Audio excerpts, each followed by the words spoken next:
Muchos de vosotros me preguntáis cuáles son las herramientas específicas que uso en consulta para abordar cualquier caso a nivel patológico para llegar a esa salud, a esa mejoría del metabolismo, a esa mejoría en el rendimiento deportivo de forma general en mis pacientes. En este vídeo te voy a hablar de los 8 pasos hacia la salud. ¡Empezamos! Si es la primera vez que estás en mi canal y quieres estar al corriente de vídeos alrededor del ayuno intermitente, de la cetosis, de la endocrinología, suscríbete al canal, dale a la campanita y estarás informado de los siguientes vídeos. Nos encontramos en unos tiempos donde cada vez se habla más de las herramientas terapéuticas que tenemos que integrar en los pacientes con fibromialgia, con diabetes, con enfermedades cardiovasculares, con fatiga crónica, patologías que nos están azotando en el siglo XXI y que se encuentran asociados a la inflamación. Evidentemente, todas las herramientas que giren alrededor de la nutrición, del deporte, de la gestión de biorritmos, del descanso, van a ser herramientas básicas sin necesidad de farmacología que podemos aportar a múltiples pacientes con estas patologías y que si las seguimos de forma básica al 70-80%, no de forma espartana, vamos a mejorar nuestra salud a corto plazo, pero sobre todo a medio y largo plazo. Sois muchos los que me preguntáis cuáles son las herramientas a nivel nutricional, a nivel de suplementación, recomendaciones deportivas que tanto yo como mi equipo damos a todos los pacientes que vienen en el día a día. No se pueden abordar todas las preguntas y evidentemente querríamos solucionar todas las cuestiones que nos hacéis tanto en España como en el extranjero, pero ni por tiempo ni por energía podemos llegar a todos los pacientes. Pero sí que me gustaría que con este vídeo te quede claro esos 8 pasos que normalmente suelo seguir con el 90% de mis pacientes y que paso a paso y con paciencia van aportando esa salud y esa restitución de desinflamación en el cuerpo. Primera herramienta, control de los carbohidratos. En mi caso no me gusta jugar con una dieta cetogénica de inicio con mis pacientes. Sabemos que en los últimos tiempos se habla muchísimo de los beneficios de la dieta cetogénica, pero en mi caso al menos las 2 primeras semanas me gusta reducir los hidratos de carbono sin llegar a una dieta cetogénica. ¿Esto por qué lo hago? Porque a menos que seas una persona ketoadaptada, a menos que seas una persona con cierta flexibilidad metabólica, introducirte de primeras de la noche a la mañana en una dieta con máximo 20 gramos de carbohidrato neto te puede generar excesiva liberación de adrenalina, puede ser que te hiperactives, puede ser que incluso se te eleve el cortisol y no logremos esa bajada de inflamación que estamos buscando al inicio. No cuesta nada dejar 2-3 días a la semana algo de hidrato de carbono, no entraremos en cetosis, estaremos con una dieta baja en carbohidrato. Al introducir carbohidrato cada 2 días aproximadamente y sobre todo a expensas de tubérculo en forma de boniato, de patata o de yuca, vamos a dejar menor entrada de gluten, de fructooligosacáridos, vamos a generar una menor entrada de alimentos que fermenten, con lo que la flora intestinal, el terreno intestinal va a mejorar también y vamos a ir paulatinamente bajando la glucosa, la insulina, vamos a ir mejorando la sensibilidad periférica a la insulina y ya nos vamos a poder centrar en la tercera semana, que es cuando usualmente, si el paciente ha respondido bien, ha bajado además la presión arterial porque sabes que ha ido disminuyendo la cantidad de glucógeno, ha orinado mucho, se ha desinflamado y ha ido bajando esa presión arterial, has controlado la ingesta de líquidos, etc. Y en la tercera semana, si la persona además te aporta un feedback positivo a nivel emocional y no tiene mucha ansiedad, podemos entrar a hacer 7 días cetogénicos, donde normalmente a partir del tercer-cuarto día ya vas a poder observar, o bien con tiritas en la orina, o bien con un pinchacito en el dedo, vas a observar que esos cuerpos cetogénicos ya se están elevando y la persona va a entrar en cetosis. Para la 4ª semana volver a introducir hidrato de carbono, normalmente día sí, día no, y preferiblemente quizá ya en esa 4ª-5ª semana, que es cuando a pacientes con patologías les suelo recomendar un entrenamiento más funcional o más muscular, principalmente esas cargas de hidrato de carbono las vamos a aportar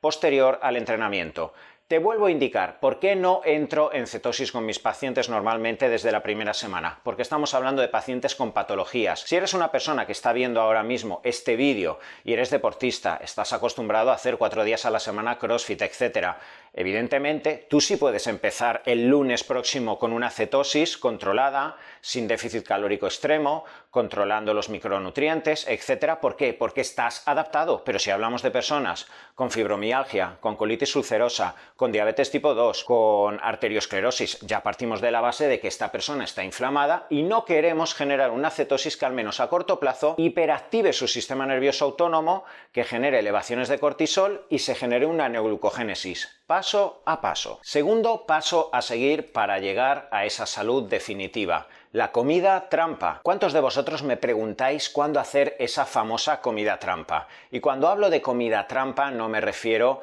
a un determinado día hacer un reto contigo mismo o colgarlo en YouTube para intentar llegar a 10.000, 12.000, 15.000 calorías de una tirada y echar por la borda todos los beneficios que tengamos a nivel intestinal en las últimas semanas. Estamos hablando de ese plan terapéutico, de esas herramientas que nos van a permitir a medio y largo plazo sostener tu salud, y para ello necesitamos esas comidas semanales donde vayas a generar un disfrute emocional, donde vayas a elevar tu serotonina, donde vayas a elevar la dopamina, donde vayas a poder compartir socialmente la comida y donde sobre todo te vayas a olvidar de las calorías, de los hidratos de carbono, de la sal, del gluten y de todo lo que aparentemente es peligroso y que piensas que te está haciendo daño. Si queremos que tengas una buena relación con la comida, es muy importante que tengas tus momentos de ocio y tus momentos donde puedas disfrutar de nuevo la comida. Por eso normalmente en esas 2 primeras semanas donde estoy disminuyendo el hidrato de carbono, tenemos una dieta low carb con 2-3 comidas de tubérculo. Normalmente, si el paciente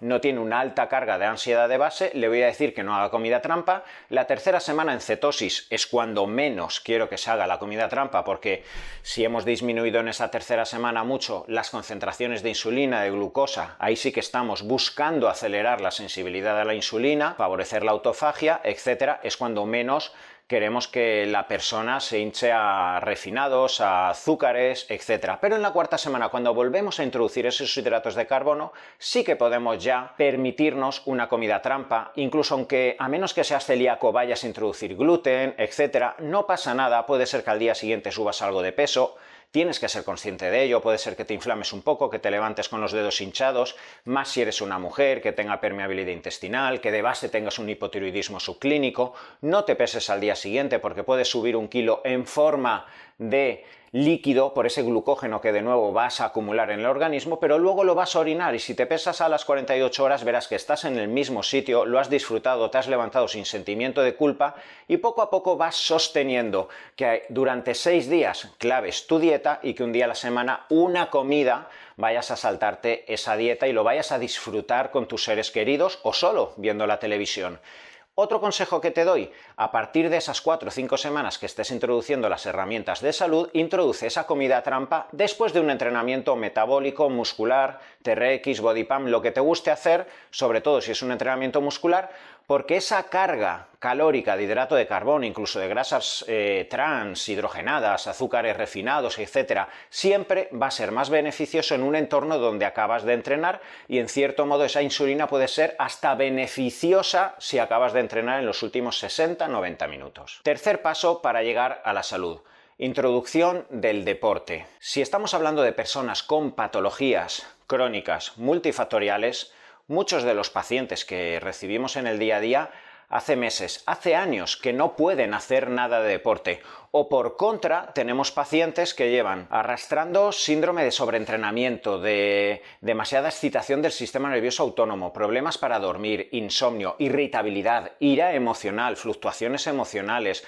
problemas intestinales. ¿Por qué? Porque estoy entrenando demasiado y lo necesito. Al mismo tiempo estoy muy fatigado. Ves los paneles hormonales y ves claramente que existe una inflamación, que la cápsula suprarrenal no está funcionando bien, pero la persona está enganchada al deporte porque necesito la elevación de endorfinas, necesito todo ese entorno neuroquímico para que esa aparente depresión o fatiga que tengo pues sea compensada y al menos tengo 2 horas en el día en el que me siento vivo. ¿Cuántas personas he visto con un déficit calórico extremo? Mujeres comiendo 700-800 calorías en el día, hombres comiendo 1300-1400, no sabes ni cómo sobreviven, pero luego te entrenan 4 horas seguidas, te llevas las manos a la cabeza. Evidentemente los niveles de testosterona, de tiroides, de estrógeno, prolactina, es todo un desastre. Tanto por si llevas años sin hacer deporte como si estás en el otro ángulo y eres una persona que no puede parar de hacer deporte, mi norma básica con pacientes con patologías multifactoriales y crónicas es parar. Parar de entrenar y empezar las primeras semanas donde buscamos desinflamar, empezar simplemente andando por la mañana. Ya sabéis que muchísimos profesionales, no solo yo, recomendamos en estas fases donde queremos desinflamar, recuperar la homeostasis del sistema hormonal, sistema intestinal, sistema nervioso, sistema emocional, necesitamos mejorar los biorritmos con una estrategia tan básica como levantarte, salir a andar en ayunas, a una intensidad de 90, 95, 100 pulsaciones máximo, ni tábatas, ni correr, ni hacer metabólicos, ni nada que te haga sentir poderoso a las 7, a las 8 de la mañana, pero que luego te va a dejar agotado para el resto del día. Sal a andar, que te dé el sol, que tu piel te permita exponerse a los fotones. De esa forma vas a elevar vitamina D, que tu retina capte fotones y que tu nervio óptico traslade esa información a la glándula pineal para que tu organismo sepa que es por la mañana y que sepa que a las 12 horas tu glándula pineal tiene que favorecer la liberación de melatonina para que gestiones luego un sueño profundo. Que tu sistema nervioso detecte que estás andando por la mañana, en ayunas, estás bajando la glucosa, estás liberando en cierto modo un poco más de catecolaminas, de adrenalina, de noradrenalina, de dopamina. Estás favoreciendo la liberación de hormonas tiroideas y su conversión a T3, que es la que va a favorecer que tengas foco cognitivo, que estés más alegre, que estés más contento, que seas más apto y competente en el trabajo. Eso va a activar el sistema nervioso simpático, eso va a hacer que tu biorritmo matutino sea mejor y eso va a hacer que te desinflames para que 12 horas después la actividad de tu sistema neuromuscular vaya bajando. Por eso, ¿cuántos y cuántos pacientes tengo en consulta que simplemente les digo que las 3-4 primeras semanas lo único que les pido es, si puede ser, sal a andar en ayunas por la mañana? Si no puedes por la mañana, hazlo el sábado y el domingo, cuando te levantas tranquilamente y tienes todas las horas de la mañana para salir a andar en ayunas. Y si no puedes porque te levantas muy pronto entre semana y quieres hacer estas indicaciones que te estoy diciendo, hazlo antes de cenar para bajar un poquito la glucosa o antes de una de las comidas principales para activar la sensibilidad de los receptores GLUT4 a la insulina, lo cual va a favorecer que tu organismo esté más sensible ante la ingesta, principalmente esos días donde vamos a introducir tubérculo. Entonces, previo a esa ingesta de tubérculo, anda 40 minutos, porque aunque te actives mínimamente liberando adrenalina, luego posteriormente la insulina va a elevar la serotonina y te vas a compensar. Siempre hay estrategias para adaptarnos a la persona, a sus horarios, a sus quehaceres profesionales. Nunca debéis ser vosotros los que de forma radical os adaptéis a lo que digamos los médicos, los nutricionistas, a pies puntillas, porque al final organizaréis vuestra vida según los horarios que nosotros consideramos que son los correctos y al final aún tendréis más caos en vuestra vida. Pasadas esas 4 semanas en las que el objetivo principal era desinflamarte, bajar líquido, activar la lipólisis, entrar en cetosis en esa 3ª-4ª semana, favorecer que tu organismo tenga mejor los biorritmos, que duermas mejor. En la 5ª semana ya debemos intentar combinar ejercicio aeróbico y anaeróbico. Podemos seguir con ese ejercicio mínimamente aeróbico matutino y hacer 2-3 días de pesas para favorecer la hipertrofia, para que mientras vas bajando peso y te vas desinflamando, no pierdas músculo. ¿Cuántas veces te he explicado que uno de los riesgos de bajar rápidamente peso puede ser el catabolismo, la pérdida de masa muscular? Y si eso te ocurre en tu vida, esa ansiada sensibilidad a la insulina y flexibilidad metabólica la vas a perder porque te vas a cargar masa muscular por el camino. Por eso, cuántos regímenes, cuántas dietas durante 6-8 semanas funcionan tan bien y a la persona esa dieta le hace sentir tan sumamente bien a nivel físico y a nivel emocional, y a partir del 3er mes, como no se cambia y sobre todo como la persona está perdiendo masa muscular porque no se trabaja la nutrición y el deporte intentando que no exista catabolismo, pues todos los beneficios que hemos conseguido al inicio se acaban perdiendo. Así que a partir de la 5ª-6ª semana, con 2 días a la semana, CrossFit, un entrenamiento dirigido por un profesional que te vaya entrenando, gomas en casa en momentos donde puedan existir estos confinamientos. Es muy simple, hay muchísimas rutinas en YouTube, muchísimos entrenadores, mucha gente que te puede guiar y se puede entrenar incluso en casa con unas pequeñas gomas, con pesas, en ese objetivo de balancear ya el ejercicio aeróbico y ejercicio anaeróbico. 4º paso hacia la salud: aplicar el ayuno intermitente. ¿Qué vamos a hablar a estas alturas de los beneficios que el ayuno intermitente puede aportarte? Tanto yo como muchísimos profesionales llevamos años hablando del ayuno intermitente y no voy a explicarte los beneficios. Los vamos a nombrar: beneficios intestinales, beneficios neuronales, modulación inmunológica. Vamos a favorecer la mejoría en la sensibilidad a la insulina si reducimos esos carbohidratos, si hacemos ese deporte matutino mínimo, etcétera. Pero lo importante que quiero que sepas alrededor del ayuno intermitente es que es una estrategia muy sencilla de hacer al inicio de estas herramientas que deben conducirte finalmente a la salud, porque simplemente con que cenes a las 8:30, 9:30 máximo en la noche, y con que te levantes por la mañana y en ayunas te tomas tu cafetito, te tomas tu suplemento antes de salir a andar para activarte, andas esa hora, vienes, te duchas y te esperas una hora, ya se te van a hacer las 10:30 de la mañana y ya vamos a conseguir 13 horas y media aproximadamente de ayuno. Esto es lo más importante que le digo a mis pacientes, porque en la primera consulta muchos me dicen: bueno, ¿y cómo vamos a intentar llegar a las 16 horas de ayuno intermitente? Eso solo es un nombre, es solo una definición, el 16-8. Los beneficios del ayuno intermitente deben venir siempre alrededor del deporte, que el deporte, vuelvo a recordarte, que es la máxima herramienta que favorece la autofagia, alrededor del balance calórico, de la distribución de macronutrientes, y no tienes por qué llegar a 16-8, porque al igual que si haces una cetosis extrema desde el inicio, el ayuno intermitente extremo de 16 horas o de 18 o de 20, como hay muchas personas que de la noche a la mañana quieren instaurar en su vida, puede generar una catástrofe hormonal, bioquímica, neuronal, emocional, etc. Con 13 horas es más que suficiente para que tu intestino se relaje, para mejorar ese entorno intestinal, para favorecer que por la mañana elevemos esas catecolaminas, esas hormonas tiroideas, y posteriormente, que estás más adaptado, que estás haciendo más deporte, que te ves con fuerza para estirar. Podemos hacer algún día 14, 15, 16, 18 horas, pero ya no vamos a intentar hacerlo de forma radical de la noche a la mañana. Intenta buscar esas 13, máximo 14 horas, y el ayuno intermitente te proporcionará todos esos beneficios que poco a poco se están documentando. Quinto paso hacia la salud: regula tus biorritmos. Esto es algo muy importante, porque cuando una persona empieza a hacer una dieta, es probable que si disminuimos mucho la cantidad de carbohidratos, si haces ayunos muy extremos, muy largos, si además haces mucho deporte, si conforme vas adhiriéndote a la dieta, sin darte cuenta vas cayendo en un déficit calórico muy extremo,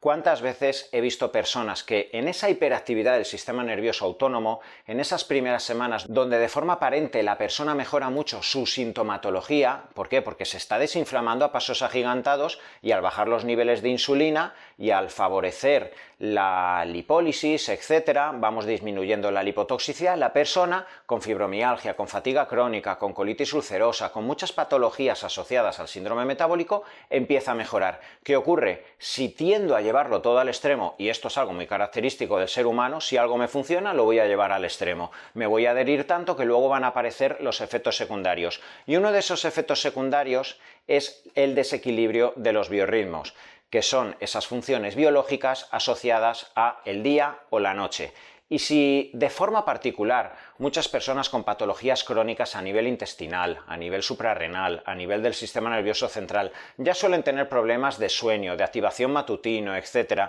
tienen una descompensación entre la dopamina y la serotonina brutal, solo nos falta que en esas 3-4 semanas donde de forma aparente estamos mejorando, la persona acabe durmiendo solo 3-4 horas, porque tiene tal exceso de adrenalina y noradrenalina que por la noche se queda mirando Netflix o haciendo cosas o leyendo, pero es que además se encuentra bien. Entonces, ¿por qué la persona va a cambiar? Pues voy a seguir en cetosis, voy haciendo ayuno intermitente cada vez más largo. Luego vienen los problemas, porque el cortisol se te ha disparado, has perdido masa muscular por el camino, te vas a alterar también la flora intestinal, etc. Por eso, empecemos desde el inicio por esa coherencia que debe favorecer que los biorritmos también estén regulados, para que por la mañana nos hiperactivemos. Ya hemos dicho esas estrategias, como es andar por la mañana, favorecer el ayuno intermitente de forma que desde que te levantas hasta que hagas tu primera ingesta pasen 2 horas y media, máximo 3, ya está, nada más. Que por la mañana estés atento a tu trabajo, que estés desarrollando tu foco cognitivo principalmente, y que por la tarde empieces a desarrollar otro tipo de actividades que favorezcan que tu sistema nervioso simpático vaya relajándose,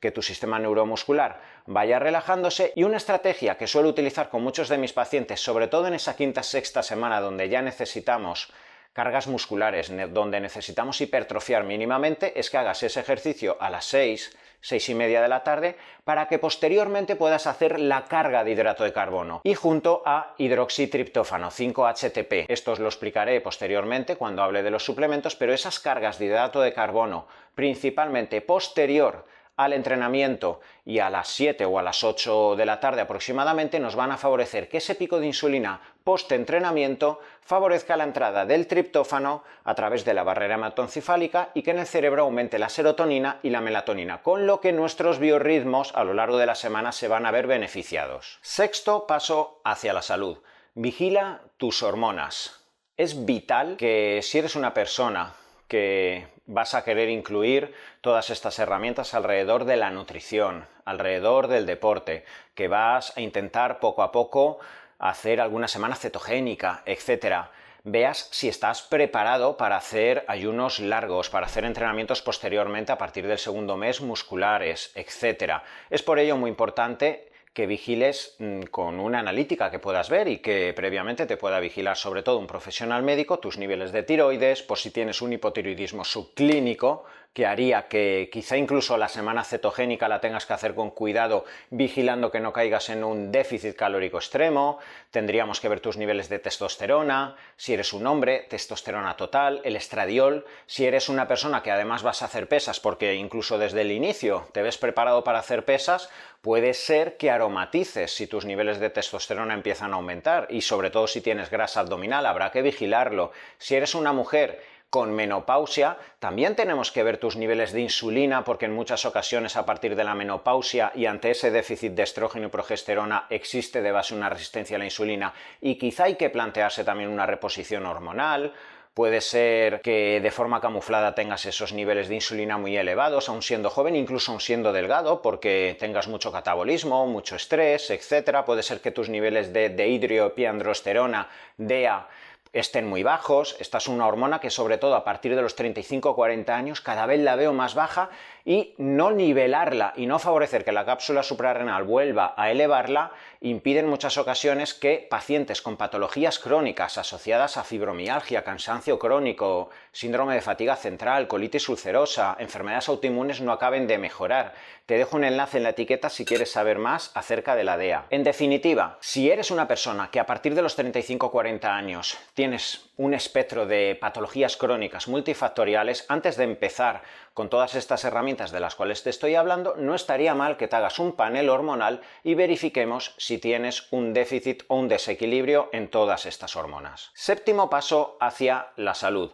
la suplementación. Ya sabes que siempre en todos mis vídeos en los cuales te hablo de herramientas dirigidas a mejorar tu salud, tu composición corporal, tu rendimiento deportivo, siempre te hablo de la nutrición, del deporte, de los biorritmos, del ayuno intermitente, de la mejoría del territorio intestinal y finalmente suelo acabar con los suplementos, fármacos, etc. ¿Por qué? Porque son importantes, pero nunca van a aportarte prácticamente nada beneficioso si las patas verdaderas de la mesa no están consolidadas, que son la nutrición, el deporte, el descanso, todo de lo que te he estado hablando en los anteriores puntos. Pero tienen importancia, pueden aportarnos en determinados casos beneficios los suplementos. Te voy a hablar de los principales suplementos que uso en consulta. Muchas veces me preguntáis cuáles son los principios activos que principalmente uso en patologías crónicas. Para mí, lo vuelvo a repetir y siempre lo reafirmo, quizá el suplemento más importante son las sales minerales, sobre todo cuando empezamos a desinflamar a una persona, sobre todo cuando empezamos a usar pautas nutricionales que van dirigidas a mejorar la sensibilidad a la insulina y que implican bajar los carbohidratos porque la persona pierde glucógeno. Si pierdes glucógeno, te desinflamas, pierdes líquido rápidamente y eliminas muchos minerales. De ahí que a los 4 o 5 días la persona pueda desplomarse en la presión arterial, pueda tener lipotimias, pueda tener cansancio y puedas tener incluso problemas musculares, ¿vale? Por pequeños calambres, porque no puedes hacer el ejercicio de forma eficiente porque te faltan minerales. Usa cualquier fórmula de electrolitos que venden en muchos herbolarios, en muchas farmacias. Puedes usar agua de mar, que sabéis que también es un producto del cual os he hablado en muchas ocasiones, porque el agua de mar tiene hasta 84 minerales biodisponibles que entran directamente a través de nuestra mucosa intestinal y con la relación sodio-potasio exactamente igual, tal y como la tenemos en nuestro plasma sanguíneo. De esa forma vamos a asegurarnos, en primer lugar, que esa reducción de minerales asociada a las semanas en las cuales estamos haciendo una dieta baja en hidratos de carbono o dieta cetogénica va a estar compensada con los minerales y sobre todo vamos a aportar minerales que son cruciales para todas las reacciones enzimáticas que necesitamos para absorber bien los nutrientes, para que nuestro metabolismo tiroideo, androgénico, estrogénico, etcétera, funcione bien. Otro de los suplementos que suelo usar muchísimo son los aminoácidos esenciales. Es algo muy usual que pacientes con patologías crónicas tengan a su vez problemas intestinales. ¿Esto qué genera? ¿Qué problemas de autoinmunidad, de hipotiroidismo de Hashimoto, artritis reumatoide, pacientes con cáncer que están utilizando quimioterapia, etcétera, tengan problemas de permeabilidad intestinal, de absorción de nutrientes? Los propios fármacos pueden generar alteraciones en la mucosa intestinal, los antiinflamatorios, los corticoides, la quimioterapia.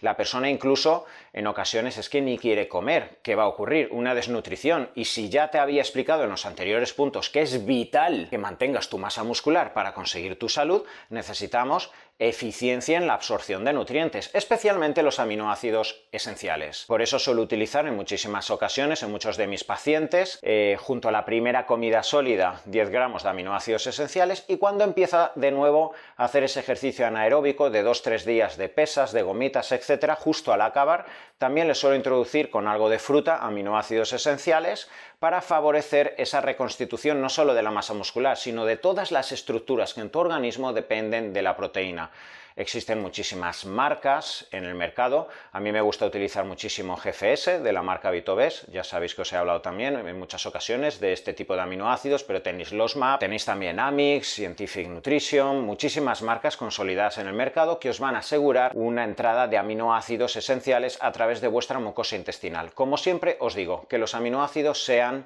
de fermentación vegetal, o bien de Quioba o bien de Ajinomoto. Otro de los suplementos que suelo introducir a muchos de mis pacientes son batidos cetogénicos. Si has estado escuchando bien todos los puntos de los cuales te he estado hablando, a mí me interesa por la mañana que la persona mejore la sensibilidad a la insulina, que favorezcamos la autofagia, con ese mínimo andar por la mañana, que favorezcamos la expresión de la ruta metabólica AMPK, la expresión de dopamina, de catecolaminas, de hormonas tiroideas, etc. Si tu primera ingesta aporta alta cantidad de proteínas o de carbohidratos, vamos a elevar insulina y ahí vamos a perder esa oportunidad de seguir alargando y expresando la autofagia. Es por ello que en muchas ocasiones a mis pacientes les digo que a las 10, a las 10:30 puedan hacer una ingesta sólida con alta cantidad de grasas esenciales, una pequeña cantidad de proteína, pero sabemos que en muchas ocasiones a esta hora del día estás en la oficina, estás trabajando o directamente no te apetece a las 10 o a las 10:30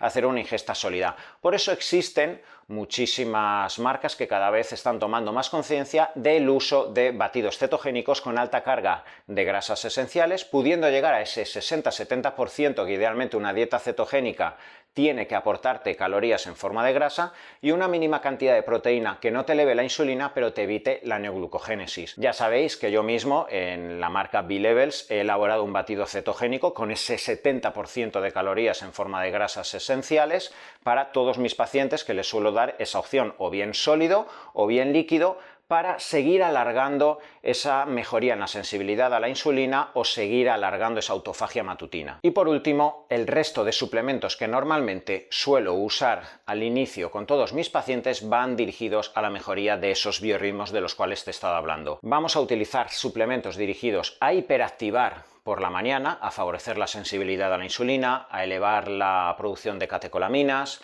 a hacer que estés más despierto con mayor elevación de dopamina por la mañana, con más cantidad de factores nootrópicos, para que además no tengas hambre, para favorecer esa autofagia, esa sensibilidad a la insulina. Y aquí podemos utilizar la L-tirosina, la Mucuna pruriens, que son principios activos que van a elevar la producción de hormonas tiroideas, van a elevar la producción de dopamina, van a mantener a raya la prolactina, que en muchas ocasiones en personas estresadas por la mañana la prolactina está muy elevada. Vamos a poder utilizar por la mañana ribosa para que la mitocondria funcione bien, ácido alfa-lipoico, que sobre todo previo a ese entrenamiento matutino mínimamente aeróbico nos va a favorecer la sensibilidad a la insulina y el foco cognitivo. Todo este tipo de suplementos, puedes incluir una pequeña cantidad de cafeína o un cafetito corto. Esto nos va a permitir un entorno metabólico, neuronal, intestinal, etcétera, que nos favorezca la actividad de nuestro biorritmo matutino. Idealmente vamos a poder usar también suplementos o principios activos que van dirigidos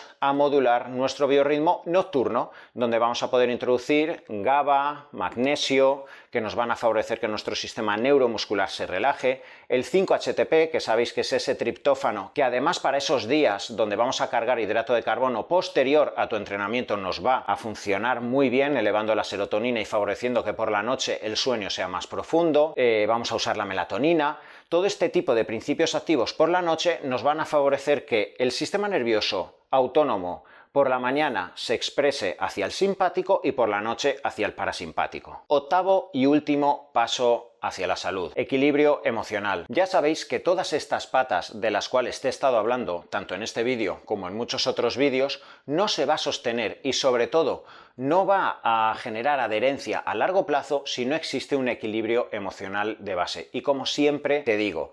mejorar tu salud, generar herramientas que quieres que sean sostenibles a medio y largo plazo alrededor de la nutrición, del deporte, la toma de suplementos, ir poco a poco profundizando en la optimización de tu salud, la mejoría de tu rendimiento, de tu composición metabólica. Puede ser un trabajo muy bonito contigo mismo, de autoconocimiento, etcétera. También puede ser peligroso porque te puede conducir a un trastorno de conducta alimenticia, etcétera. Puede ser peligroso porque te puede generar fobia social. Todo esto es lo que gira alrededor en muchas ocasiones y no se habla de la salud. Las herramientas, las mejores herramientas para la salud, aplicadas de forma extrema, pueden ser muy perjudiciales tanto a nivel fisiológico como a nivel emocional. Por eso, aquella herramienta que para ti, solo para ti, te favorezca que tengas ese equilibrio de tu sistema nervioso, ya sea meditar, ya sea pintar, ya sea quedar con tus colegas los domingos y jugar al fútbol, ya sea tomarte una copa de vino el sábado por la noche mientras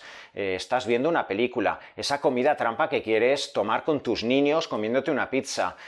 o tu consulta semanal con tu psicólogo, o la lectura que quieras ver. Me da igual, cada persona tiene su herramienta también psicológica y emocional que va a favorecer que el resto de las piezas del puzzle estén consolidadas. Encontrar la salud es un arte, y como todo arte se tiene que refinar, paso a paso. Muchos de vosotros me preguntáis cuáles son las principales herramientas que en mi día a día aplico con los pacientes con patologías. En este vídeo te he estado hablando de las 8 principales herramientas paso a paso que suelo implementar en los primeros meses con la práctica totalidad de mis pacientes en búsqueda no solo de mejoría a corto plazo, sino sobre todo sostenibilidad a medio y largo plazo. Si te ha gustado este vídeo y quieres estar al corriente de nuevos vídeos alrededor de la endocrinología, de la suplementación deportiva, del ayuno intermitente, suscríbete al canal, dale a la campanita y estarás informado de los siguientes vídeos.